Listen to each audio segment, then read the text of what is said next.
नमस्कार. महालक्ष्मी टॅरो कार्डमध्ये पुन्हा एकदा स्वागत.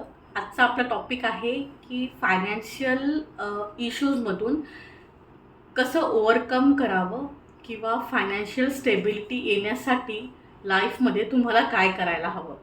त्यासाठी मी तुमच्याकडे 2 ऑप्शन्स ठेवलेले आहेत.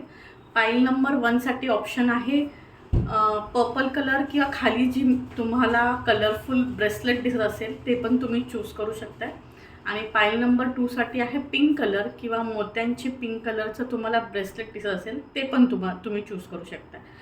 जी पण गोष्ट तुम्हाला जास्त अट्रॅक्ट करत आहे किंवा तुमच्या डोळ्यांना भावत आहे ते तुम्ही चूज करू शकता. वेलकम पाईल नंबर 1. तर ज्यांनी कोणी पर्पल कलर किंवा कलरफुल ब्रेसलेट चूज केला होता त्यांच्या आता आपण प्रेडिक्शन्स बघणार आहोत. फर्स्ट कार्ड आलेला आहे द हँगमॅन. तर हँगमॅन तुम्हाला असं सांगत आहे मे बी फायनान्सला घेऊन ह्या खूप कन्फ्यूज असू शकतात. क्लिअरिटी नाही आहे यांच्याकडे किंवा गाईड करायला कोणी प्रॉपर व्यक्ती यांच्या लाईफमध्ये नसू शकते. 2 ऑफ सॉर्ट्सचं कार्ड इथे अवेलेबल आहे. तर ते असं सांगत आहे मे बी तुमचे 2 विचार असू शकतात फायनान्सला घेऊन किंवा तुम्ही 2 ऑप्शनला घेऊन लाईफमध्ये कन्फ्यूज असू शकता. 7 ऑफ वॉन्डची एनर्जी इथे आहे. तर ती अशी सांगू पाहत आहे हार्ड वर्क करून तुम्हाला अजून फायनान्स तुमच्या लाईफमध्ये मिळवायचा आहे. आत्ता जो अवेलेबल आहे तो तुम्हाला पुरेसा नाही आहे. 9 ऑफ सॉर्ट्सची इकडे एनर्जी अवेलेबल आहे. तर 9 ऑफ सॉर्ट्स तुम्हाला असं सांगू पाहते की मे बी तुम्ही ओव्हर स्ट्रेस फील करत आहात किंवा ह्याचं खूप बर्डन घेतलं आहे. अतिविचाराने तुमच्या हेल्थवरही परिणाम होत आहे. तर फायनान्शियल मॅनेजमेंटसाठी तुम्ही योग्य मार्गदर्शकाचा सल्ला घेऊन पैसे योग्य ठिकाणी गुंतवले तर तुम्हाला फ्युचरमध्ये त्याची योग्य अशी मिळकत मिळू शकते. हाय प्रेस्टिजचं कार्ड इथं अवेलेबल झालेलं आहे. तर ते तुम्हाला असं सांगत आहे की तुमच्या फायनान्सबद्दल तुम्ही बाहेर जास्त चर्चा करू नका. खूप लोकांचे सल्ले घेऊ नका. त्यामुळे तुम्ही निगेटिव्हिटी त्याच्यामध्ये अट्रॅक्ट करत आहात आणि लोक जर त्याबद्दल जास्त बोलत असतील तर नजरदोषचा प्रॉब्लेमही येऊ शकतो. त्यामुळे जितकं तुम्ही सिक्रेटिव्ह ठेवाल आणि सिक्रेटिव्ह वेने ह्या गोष्टी कराल तितकं तुमच्यासाठी बेटर राहील. द मूनची एनर्जी इथे आहे. तर मूनची एनर्जी हे सांगत आहे मे बी तुम्हाला भीती वाटत असेल. मे बी डिसिजन घेण्यामध्ये तुम्हाला असं वाटत असेल कदाचित मी फसू शकतो किंवा हे पैसे मी गमावू शकतो. अशी भीतीदायक वातावरण असण्याची शक्यता मला वाटत आहे मनामध्ये किंवा कोणताही निर्णय घेताना तुम्हाला त्याचं बर्डन मला दिसत आहे. सो दॅट थोडा टाईम घ्या, वेळ घ्या, शांत डोक्याने विचार करा आणि मगच पुढे जा. इथे 6 ऑफ सॉर्ट्सचं कार्ड पण अवेलेबल झालेलं आहे. तर ते तुम्हाला सांगत आहे मे बी आत्ता तुमच्या मनामध्ये खूप चंचलता आहे, खूप सारे विचार आहेत, पण पुढे जाऊन सगळं काही व्यवस्थित होणार आहे. तुम्ही एका चांगल्या ठिकाणी नक्कीच पोचणार आहात या जर्नी थ्रू.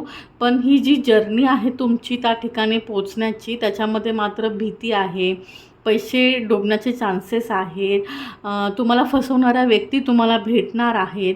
मग यातून तुम्हाला सावधगिरीने मार्ग काढत तुमच्या ध्येयापर्यंत पोचायचं आहे. एस ऑफ सॉर्ट्सचं कार्ड तुम्हाला असं सांगत आहे की युनिवर्स पण तुमची हेल्प करेल. म्हणजेच काय की तुम्हाला तुमच्या ऑन द वे पण खूप साऱ्या अपॉर्च्युनिटीज युनिवर्सकडून पण मिळतील. पण यातली चांगली ऑफर कोणती आहे हे तुम्हाला तुमच्या इंट्युशन पॉवरनीच डिसाईड करायचं आहे. फ्रॉड कोणता आहे, योग्य कोणता आहे, कुठे माझी फसवणूक होणार नाही याबद्दलचे निर्णय तुम्हाला योग्य रीतीने जर तुम्ही घेतले तरच तुम्हाला पुढे फायदा आहे. ते होऊ नये यासाठी तुम्ही वेळोवेळी थर्ड पर्सनचं ओपिनियन घ्या. त्याचप्रमाणे ज्या व्यक्तीचं तुम्ही ओपिनियन घेत आहात ती व्यक्ती ट्रस्टवर्दी असणं फार गरजेचं आहे. आणि इथे 4 ऑफ कपची एनर्जी पण आहे. सो दॅट ती अशी सांगत आहे की मनातून तुमचं नैराश्य एवढं वाढून देऊ नका की अपॉर्च्युनिटी समोर असताना देखील तुम्हाला ती दिसणार नाही किंवा तुम्ही ॲक्सेप्ट करण्याच्या मानसिकतेमध्ये नसाल. असं जर होत असेल तर तुम्ही खूप चांगले चांगले ऑपॉर्च्युनिटीज लाईफमध्ये मिस कराल, जेणेकरून त्या जर ॲक्सेप्ट केल्या तर तुम्ही लाईफमध्ये खूप मोठ्या ठिकाणी पोचू शकता किंवा खूप सारा पैसा मिळवू शकता. मात्र मानसिकता नसल्यामुळे, तिकडे बघण्याची तुमचा दृष्टिकोन वेगळा असल्यामुळे, कदाचित तुम्हाला चुकीचं गायडन्स केल्यामुळे तुम्ही ती संधी गमावू शकता. डेथचं कार्ड इथे अवेलेबल आहे. तर ते असं सांगत आहे की आता ह्या सगळ्या जर्नीमधून तुम्ही एक स्टेप तुमच्या लाईफमध्ये वरती चढणार आहात. फायनान्शियली तुम्ही ग्रो होणार आहात. पण त्याची जी जर्नी आहे त्यामध्ये ह्या सगळ्या ज्या गोष्टी मी तुम्हाला आत्ता मागे सांगितल्या त्या सर्व आहे. आणि त्या सगळ्या गोष्टी संपून तुम्ही एका नवीन लाईफमध्ये एंटर करणार आहात. 10 ऑफ कपची एनर्जी इथे अवेलेबल आहे. तर ती पण हेच सांगत आहे की तुम्हाला जेव्हा तुम्ही ते सगळं संपून पुढे जाल त्यावेळेस तुमचं मॅरिड लाईफ किंवा तुम्ही जर रिलेशनशिपमध्ये असाल किंवा तुम्ही सिंगल असाल तरी पण तुमची लाईफ हे पूर्णपणे तुम्हाला हवी तशी असणार आहे. त्यात सगळं असणार आहे जे तुम्ही एक्सपेक्ट करता.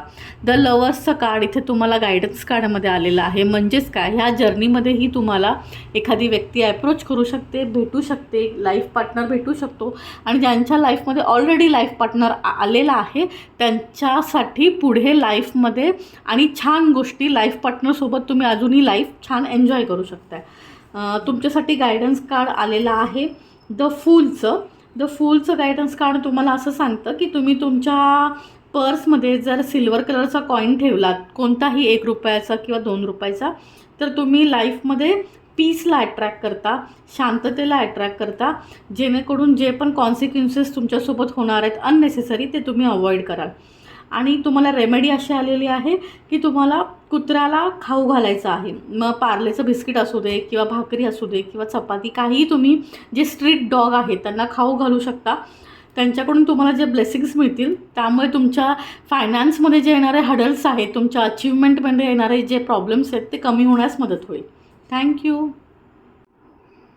वेलकम पाईल नंबर 2. ज्यांनी पण पिंक कलर किंवा मोत्याची माळ ब्रेसलेट चूज केलं होतं त्यांच्या आता आपण फायनान्स बाबतचे प्रिडिक्शन्स बघणार आहोत किंवा फायनान्शियली तुम्ही कसं ग्रो करू शकता यासाठी गायडन्स बघणार आहोत.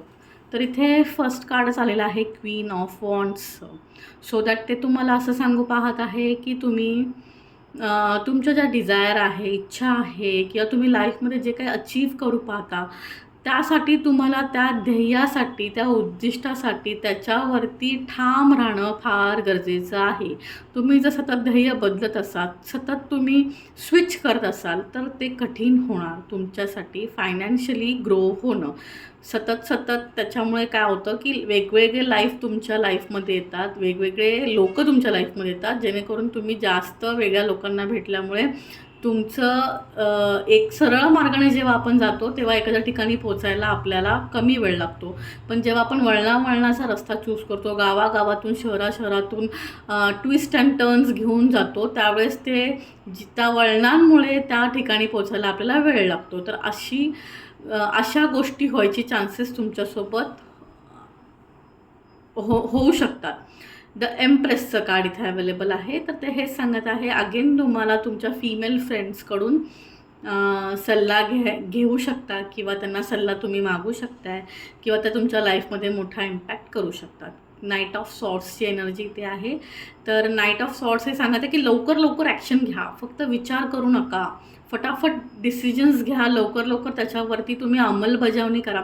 जितकं तुम्ही डिले कराल, नुसतं विचारच करत राहाल, तुम्ही करतच नाही आहात काय, फक्त विचारच करता, विचारांमध्येच तुम्ही इतके पुढे गेलात की तुम्ही सक्सेसफुल झालात फक्त डोक्यात, प्रॅक्टिकली तुम्ही काहीच करत नाही आहात. तर त्या गोष्टी घडणारच कशा आणि त्यातून तुमच्यापर्यंत ज्या संधी आलेल्या आहेत त्या तुम्ही गमवत आहात.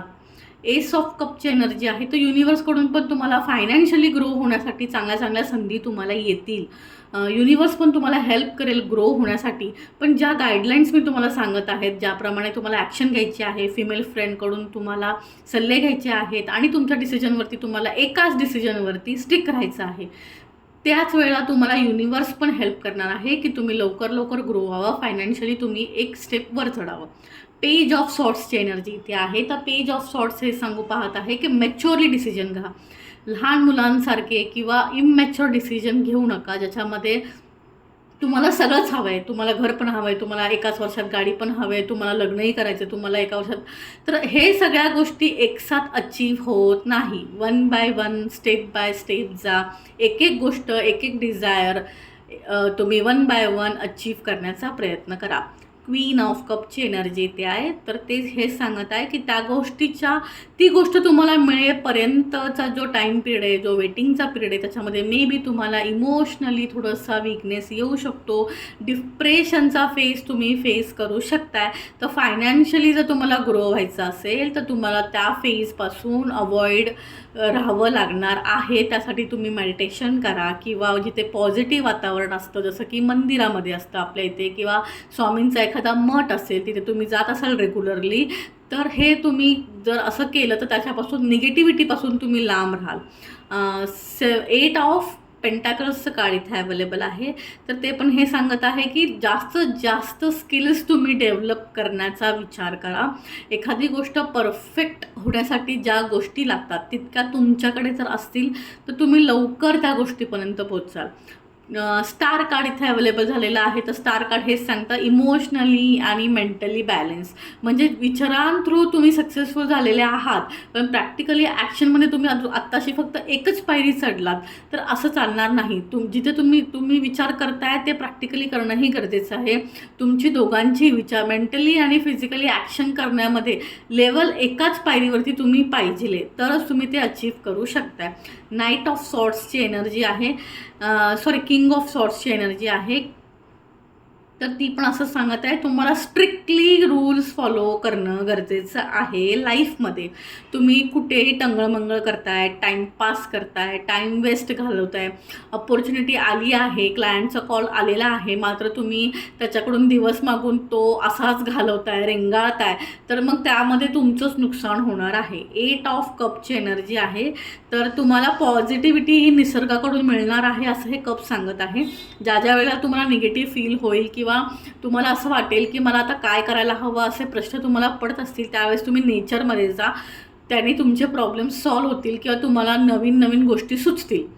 पेज ऑफ पेंटाकल्सचं कप कार्ड इथे आहे गायडन्स कार्डमध्ये. आणि 4 ऑफ पेंटाकल्स, दोन्ही पण कार्ड्स जे आहेत ते पेंटाकल्सच आहेत. म्हणजे पैशाशी संदर्भातच तुम्हाला दोन्ही कार्ड गायडन्स कार्डमध्ये आलेले आहे. पेज ऑफ पेंटाकल्सचं कार्ड असं सांगतं की मॅच्युअरली डिसिजन घ्या. डिसिजन घेताना खूप तुम्ही ग्रीडीनेस दाखवू नका. थोडंसं बॅलेन्सिंग बिहेवियर ठेवा, जेणेकरून तुम्ही लाईफमध्ये पॉझिटिव्हिटी अट्रॅक्ट कराल. आणि 4 ऑफ पेंटाकल्सचं कार्ड पण हेच सांगतं की जे पण अपॉर्च्युनिटी तुमच्याकडे रिसीव्ह होतील तर फॅमिली आणि तुमचा दोघांनाही प्रायोरिटीवर ठेवून तुम्ही ग्रो व्हायचा विचार करा. स्वार्थीपणा लांब ठेवून, ग्रीडीनेस बाजूला ठेवून जितकं तुम्ही डिसिजन घ्याल फायनान्सबाबत तितकं तुम्ही ग्रो व्हाल. तुमच्यासाठी मी रेमेडी कार्ड इथे काढलेला आहे. रेमेडी कार्ड आलेला आहे द हँगमॅन. तर हँगमॅन तुम्हाला असं सांगतं की तुम्हाला गोल्ड तुम्ही जितकं घालाल स्वतः तितकं तुम्ही लाईफमध्ये ग्रो व्हाल किंवा तुम्ही पॉझिटिव्हिटी अट्रॅक्ट कराल. जर गोल्ड पॉसिबल नसेल आजच्या काळात, कारण सोन्याची किंमत फार वाढलेली आहे, तर येल्लो किंवा बेंटेक्स तुम्ही यूज करू शकताय. आणि नवीन विचार खूप सारे तुमच्या माइंडमध्ये येत असतील तर तुम्ही, जसं मी कार्डनी पण तुम्हाला हे सांगितलेलंच आहे की तुम्ही नेचरमध्ये जा, जेणेकरून तुम्हाला पीस मिळेल आणि तुम्ही डिसिजन घेण्यास योग्य बनाल. थँक्यू.